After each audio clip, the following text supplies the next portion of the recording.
This tutorial will help you navigate the user menu and update your account information.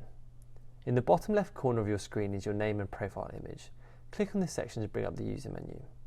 On the user menu, select Account. On this tab, you can see and update your account information. It is important that you populate this area, as this will be used to contact and invoice you. You'll see your name and email addresses have already been populated. Company name. Enter the name of your company here and click away to save.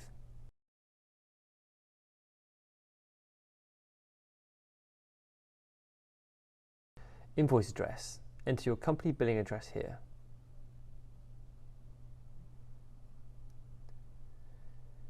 Your phone number should have already populated.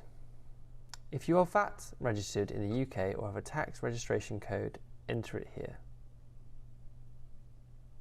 When you're done, just click the Save button to store this information.